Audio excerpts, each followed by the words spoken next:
Story: The Valiant Tailor. Once upon a time there lived a princess who was excessively proud.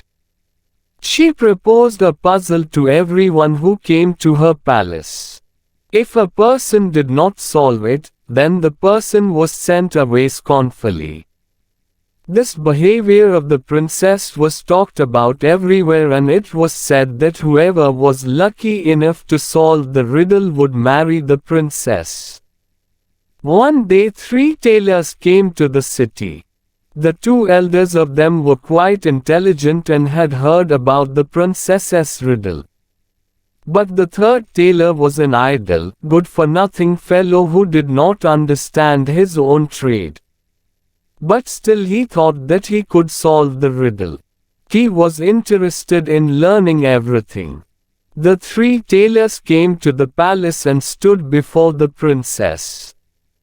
The princess told them the riddle. "I have a hair upon my head of 2 colors. What are they?" "This is your riddle," the first tailor said. "It is black and white." "Wrong," said the princess. "Now the second man try." "It is not black and white but brown and red," said he with a great smile. "Wrong again," said the princess. "Now try the 3rd man, who I think will be able to guess correctly." The 3rd tailor stepped forward and said, "The princess has a gold and silver hair on her head, and those are the 2 colors." When the princess heard this, she turned pale and fell down to the ground with fright, because the tailor had guessed her riddle, which she believed nobody in the world could solve. As soon as she recovered herself, she said to the tailor, "That is not all you have to do. There is a bear in the stable and you have to spend the night with it. If you are alive in the morning, I will marry you." The tailor agreed to this and went away. The princess thought herself quite safe, because the bear had spared no one who came into the stable. As soon as evening came, the little tailor was taken to the stable where the bear lay. As he entered the stable, the bear sprang on him. "Softly, softly," said the tailor, "I must teach you manners." Then he put his hand in his pocket and took out some nuts and cracked them between the teeth. The bear saw this and wanted to do what the tailor was doing. The tailor gave the bear a handful of nuts, which were really pebbles. The bear put them into his mouth, but he could not crack them. "What a blockhead I am," the bear said to himself. "I couldn't crack a few nuts." Then the bear said to the tailor, "Will you crack them for me?" On hearing this, the tailor said, "What a fellow you are! With such a big mouth you couldn't crack these small nuts." With these words he cunningly changed a nut for the pebble which the bear gave him and soon cracked it. "I must try once more," said the bear. "It looks so easy." And the bear with its full strength tried to crack the pebbles, but all in vain. Soon the bear became tired. Then the tailor took a pipe out of his coat and played a tune. When the bear heard this, he began to dance to the tune. In a little while he stopped and asked the tailor whether it was easy to learn the art of playing the pipe. "Easy as child's play," said the tailor. "You have to keep your fingers on the holes and blow the air into it." "Oh, well, that is playing the pipe," said the bear. "I may as well learn that, and then I can dance as often as I like. What do you think? Will you give me any instruction?" "With all my heart," replied the tailor, "if you are clever enough. But let me see your claws. They are very long and I must cut them a bit." By chance a knife was lying in one corner and the bear laid his paws when the tailor screwed them fast. "Now wait till I come with the scissors," said he, and leaving the bear groaning and growling, he laid himself down in a corner on a bundle of straw and went to sleep. Meanwhile the princess was rejoicing at the thought she had got rid of the tailor, and especially when she heard the bear growling, she thought it was with the satisfact. Story. The value of a copper coin. Mahatma Gandhi, honored as the father of India, was a very special person. The following story illustrates one of the reasons for him to be called Mahatma, great soul. Once, Gandhi was on an expedition to collect funds from various cities and villages for an organization to help the poor. He went to several places and finally reached Orissa. He organized a meeting in Orissa. There, he gave a speech to the public, requesting them to give him funds for the organization. At the end of his speech, a very old woman with bent back, tattered clothing, white hair, and shrunken skin got up. She requested the volunteers to allow her to reach Gandhi. However, the volunteers stopped her. She did not give up. She fought with them and reached Gandhi. She touched the feet of Gandhi. Then she took out a copper coin kept in the folds of her sari and placed it at his feet. Then the old lady left the stage. Gandhi very carefully took the coin. The treasurer of the organization for the poor asked Gandhi for the copper coin, but he refused to give it. "I keep checks worth thousands of rupees," said the treasurer. "Yet you won't trust me with a copper coin." Gandhi said, "This copper coin is worth much more than those thousands. If a man has several lakhs and he gives away 1,000 or two, it doesn't mean much."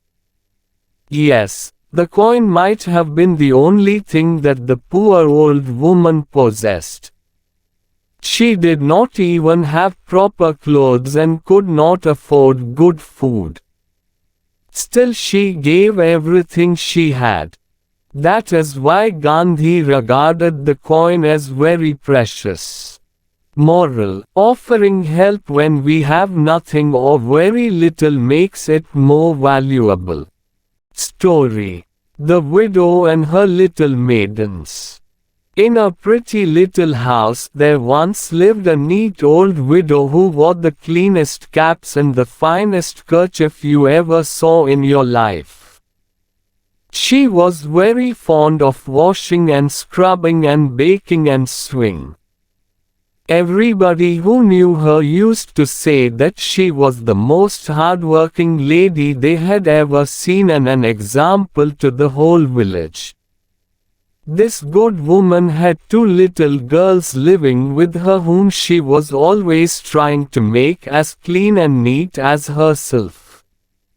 She taught them how to knead bread, cook rice and meals. She also taught them to spin fine thread on their spinning wheels. Every morning, the moment the big brown cockerel in the yard gave his first crow, she would get out of the bed, go to the room where the little girls slept and shake them until they woke. "Get up! Get up!"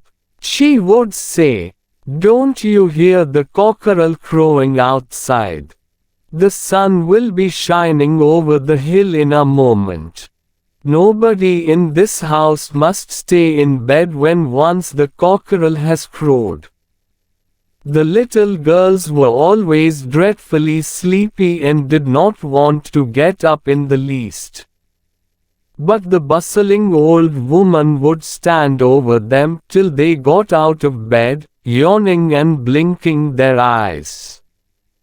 Then she would start her household chores, telling them to wash and dress and to follow her into the kitchen as quickly as they could. Now one of the things the little girls had to do was to feed the poultry, the big brown cockerel among the others. He was rather a greedy bird and always ate a lot of the scraps and corn that were thrown on the ground. The old lady would stand at the kitchen door to watch the feeding, and the more the cockerel ate, the better she was pleased. "Is he not a fine bird?" she would say to the little girls. "Be sure and give him the best bits of food. If he doesn't crow, we would always be oversleeping, for there would be nobody to wake us in the morning." Then the little girls would look at each other under their eyelashes and pout. For they both hated the brown bird which tried to wake everybody at sunrise when it would be so much nicer to sleep on until 8 or 9 o'clock. At last, one day, when the cockerel seemed to have crowed even earlier than usual, they decided they could stand it no longer. They waited until their mother had gone to market, then they caught the poor brown cockerel and wrung his neck. After that they buried him as quickly as they could in the field on the other side of the fence. Then, rather frightened at what they had done, they set to work to cook for the lunch. The lady came home and found that her dear bird was missing. She searched for the cockerel everywhere while the girls also pretended as much so that their mother might not suspect them. The lady missed the cockerel very much. But when they went to bed, however, the girls told each other how glad they were that they had killed the horrid bird at last. "Now," they said to each other, "we shall have a little peace. How lovely it will be to sleep as long as we want to with no crowing to wake our mother in the morning." They cuddled down into their pillows and fell asleep. But in the middle of the night, or so it seemed to them, the old lady came to their bedside in her nightcap, carrying a lighted candle. "Get up! Get up!" she said to them all in a bustle. "We have no cockerel to wake us now, and it will never do to oversleep. The dawn has not broken yet, I know. It will break presently, and without the crowing in the yard, we shall not even know that day has come. Get up! Get up! Follow me into the kitchen as quickly as possible." How sad and disappointed those little maidens were. But they were obliged to do as their mother told them. So they got up and stalled scrubbing and washing and spinning by candlelight, sleepier than they had ever been in their lives.